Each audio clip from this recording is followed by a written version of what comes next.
آپ تشریف لے گئے وہاں سے. تو حضرت موسیٰ ایک دن شام کے وقت دوبارہ آئے بستی میں، لوگ سوئے ہوئے تھے. تو دو آدمی، ایک بنی اسرائیل میں سے اور ایک فرعون کی اپنی قوم میں سے، وہ دونوں آپس میں جھگڑ رہے تھے. لیکن وہ جو حضرت موسیٰ کی بنی اسرائیل کی قوم کا شخص تھا، اس پر وہ قبطی، وہ جو فرعون کے قریبی لوگوں میں سے تھا، وہ ظلم کر رہا تھا اور بوجھ اٹھانے کی بات کر رہا تھا. اب اس نے حضرت موسیٰ کو پکارا کہ یہ دیکھے میرے ساتھ کس طرح کی بات کر رہا ہے. تو حضرت موسیٰ کا ارادہ بھی نہیں تھا، آپ نے بس اس کو سمجھایا. پر کچھ لوگوں کو سمجھ، تو حضرت موسیٰ نے پھر ایک مکہ مارا، ایک گھونسا مارا، صرف ایک ہی. یہ کئی تگڑے اور دلیر اس طرح کے بھی ہوتے ہیں کہ گھونسا ایک بھی برداشت نہیں کرتے. وہ ایک مارا، آدمی دھڑام سے زمین پہ گرا اور ماری گیا. حضرت موسیٰ کا ارادہ نہیں تھا لیکن وہ مر گیا. حضرت موسیٰ علیہ السلام نے اس بات پر اپنے رب سے استغفار بھی فرمائی. قرآن کہتا ہے کہ انہوں نے معافی چاہی کہ اللہ میرا ارادہ نہیں تھا. بہرحال اگلے دن نا حضرت موسیٰ دوبارہ آئے. وہ سنا کرتے تھے نا ہم کہ بیوقوف دوست سے عقل مند دشمن بہتر ہوتا ہے. وہ کم از کم دشمنی تو عقل مندی سے کرتا ہے نا، لیکن جو بیوقوف دوست ہو بیوقوفی. حضرت موسیٰ دوبارہ آئے تو وہ بنی اسرائیلی اگلے دن کسی اور سے جھگڑا کر رہا تھا. پھر اس نے مدد کے لیے پکارا تو حضرت موسیٰ کہنے لگے مجھے لگتا یہ ہے کہ تیری عادت ہے، تو خود بڑا جھگڑالو ہے، تو نے روز نیا جھگڑا شروع کیا ہوتا ہے. حضرت موسیٰ جب اس کی طرف بڑھے نہ ڈانٹنے کے لیے تو اس نے شور کرنا شروع کر دیا. کہنے لگتا ہے جس طرح آپ نے اسے کل قتل کیا تھا مجھے بھی قتل ہی کریں گے. یہ انسانوں کا مزاج ہے کہ آپ جب تک کسی کے طبیعت کے مطابق چلیں گے وہ راضی رہتا ہے، اور ذرا آپ اس کی طبیعت سے ہٹتے ہیں تو وہ شور کرتا ہے. اس نے کہا جی آپ مجھے بھی لگتا ہے ماریں گے.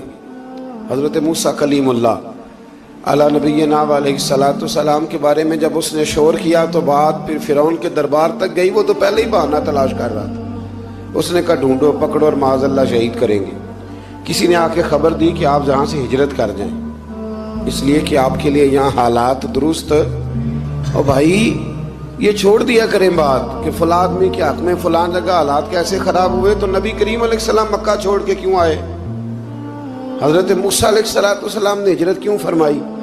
یہ ایک ایسی عجیب بحث ہے جس کو لوگ بلا وجہ چھوڑ دیتے، بلا وجہ چھیڑ دیتے ہیں. اور بالخصوص ایک خاتون نے ایک دفعہ مجھے پیغام دیا تو میں بڑی اس کی بات سن کے مجھے عجیب لگا. وہ کہنے لگی کہ دوسری جگہ میری شادی ہوئی ہے، مجھے طلاق ہو گئی تھی، تو مجھے ایک تانا روز سننے کو ملتا ہے تو اتنی اچھی ہوتی تو وہاں نہ رہ لیتی. بھئی یہ کوئی تانے والی بات ہے؟ کوئی ضروری ہے کہ بیوی غلط ہوتی ہے تو طلاق ہوتی ہے؟ اللہ کے محبوب علیہ السلام کی 2 صاحبزادیوں کو ابو لہب کے 2 بیٹوں نے طلاق بھیج دی تھی. کس کی غلطی تھی؟ تو آپ کیا کہہ سکتے ہیں یہاں کیوں طلاق؟ تو اتنی جلدی بات تھوڑی کر دیں گے آپ، تھوڑی احتیاط فرمائیں بولنے میں. تو حضرت موسیٰ علیہ السلام وہاں سے نکلے اور آپ مدین کی طرف چلے گئے. مدین وہ علاقہ تھا جہاں فرعون کی حکومت کوئی نہیں تھی. حضرت موسیٰ جیسے ہی وہاں پہنچے تو ان کے اندر ایک جذبہ تھا، ظلم ہوتا نہیں دیکھ سکتے. جب وہاں پہنچے تو انہوں نے دیکھا لوگ اپنے اپنے جانوروں کو گھاٹ پہ پانی پلا رہے ہیں اور 2 خواتین ہیں وہ بالکل پیچھے کھڑی ہیں. تو حضرت موسیٰ کلیم آگے بڑھ کے کہنے لگے تم کیوں نہیں پانی پلاتی؟ تو وہ کہنے لگی ہمارا بھائی کوئی نہیں، باپ ہمارا بوڑھا ہے. اللہ اکبر. مجبوری یہ ہے، ہم ہیں بھی پردہ دار گھرانے کی، مجبوری ہماری یہ ہے کہ جب تک یہ سارے لوگ پانی پلا نہیں لیں گے اتنی دیر تک ہماری باری نہیں آئے گی. تو حضرت موسیٰ کلیم اللہ علیہ السلام فرمانے لگے اچھا یہ بات ہے تو جانور مجھے دو. وہ ہو یہ رہا تھا کہ چونکہ مرد پانی پلا رہے تھے تو اور جتنے بھی مرد آتے جاتے تھے وہ گھستے جاتے تھے اور عورتیں بیچاری کھڑی تھیں. حضرت موسیٰ جھٹ سے آگے بڑھے، پیچھے ہٹو. ان 2 خواتین پاک باز عورتوں کے جانوروں کو پانی پلایا اور پھر آپ دوبارہ وہیں بیٹھ گئے. وہ بیبیاں جلدی جلدی گھر گئیں، جا کے اپنے والد سے کہنے لگی ابا جی کمال ہو گیا، اس بستی میں ایک ایسا آدمی ملا ہے جو عورتوں کی طرف دیکھتا ہے تو نیکی کرنے کے لیے آگے بڑھتا ہے، جو مجبور اور بے کس کے لیے اچھے جذبات رکھتا ہے. فرمایا جلدی لاؤ.